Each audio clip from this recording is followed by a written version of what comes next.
जन्माष्टमी पर पढ़े भगवान श्री कृष्ण की जन्म कथा। भाद्रपद कृष्ण अष्टमी को श्री कृष्ण जन्माष्टमी कहते हैं क्योंकि यह दिन भगवान श्री कृष्ण का जन्मदिवस माना जाता है। इसी तिथि की घनघोर अंधेरी आधी रात को रोहिणी नक्षत्र में मथुरा के कारागार में वसुदेव की पत्नी देवकी के गर्भ से भगवान श्री कृष्ण ने जन्म लिया था। यह तिथि उसी शुभ घड़ी की याद दिलाती है और सारे देश में बड़ी धूमधाम से मनाई जाती है। जन्माष्टमी के दिन भगवान श्री कृष्ण की जन्म संबंधी कथा भी सुनते सुनाते हैं, जो इस प्रकार है। द्वापर युग में भोजवंशी राजा उग्रसेन मथुरा में राज्य करता था। उसके आताई पुत्र कंस ने उसे गद्दी से उतार दिया और स्वयं मथुरा का राजा बन बैठा। कंस की एक बहन देवकी थी, जिसका विवाह वसुदेव नामक यदुवंशी सरदार से हुआ था। एक समय कंस अपनी बहन देवकी को उसकी ससुराल पहुंचाने जन्माष्टमी के दिन भगवान श्री कृष्ण की जन्म संबंधी कथा भी सुनते सुनाते हैं, जो इस प्रकार है। द्वापर युग में भोजवंशी राजा उग्रसेन मथुरा में राज्य करता था। उसके आताई पुत्र कंस ने उसे गद्दी से उतार दिया और स्वयं मथुरा का राजा बन बैठा। कंस की एक बहन देवकी थी, जिसका विवाह वसुदेव नामक यदुवंशी सरदार से हुआ था।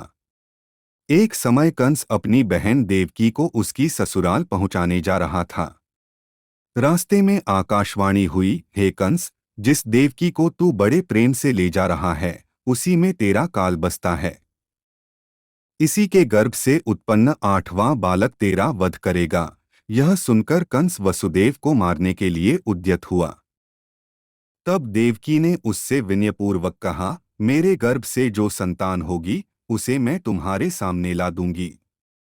बहनोई को मारने से क्या लाभ है। कंस ने देवकी की बात मान ली और मथुरा वापस चला आया। उसने वसुदेव और देवकी को कारागृह में डाल दिया। वसुदेव देवकी के एक एक करके 7 बच्चे हुए और सातों को जन्म लेते ही कंस ने मार डाला। अब 8वां बच्चा होने वाला था। कारागार में उन पर कड़े पहरे बैठा दिए गए। उसी समय नंद की पत्नी यशोदा को भी बच्चा होने वाला था। उन्होंने वसुदेव देवकी के दुखी जीवन को देख 8वें बच्चे की रक्षा का उपाय रचा।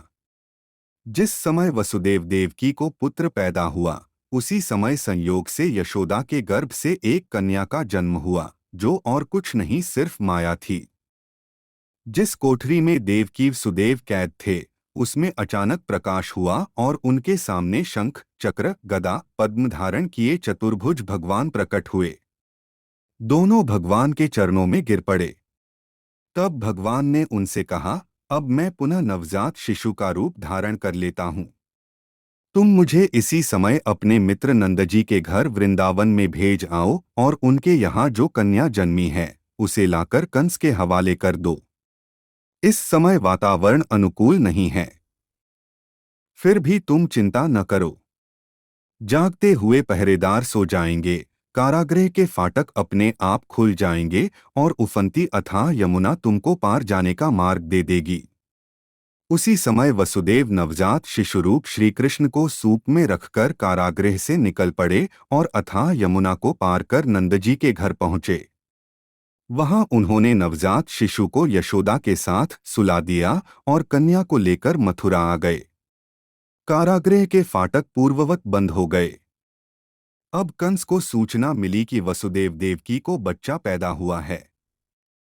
उसने बंदीगृह में जाकर देवकी के हाथ से नवजात कन्या को छीनकर पृथ्वी पर पटक देना चाहा, परंतु वह कन्या आकाश में उड़ गई और वहां से कहा, अरे मूर्ख, मुझे मारने से क्या होगा? तुझे मारने वाला तो वृंदावन में जा पहुंचा है। वह जल्द ही तुझे तेरे पापों का दंड देगा। यह है कृष्ण जन्म की कथा। दोस्तों, ये कहानी अच्छा लगता है, ये छोटा सा अनुरोध है, लाइक करें, सब्सक्राइब करें और कमेंट ज़रूर करें। पैसा ना लगता है साहब, छोटे थोड़े हो जाएंगे। बहुत बहुत धन्यवाद।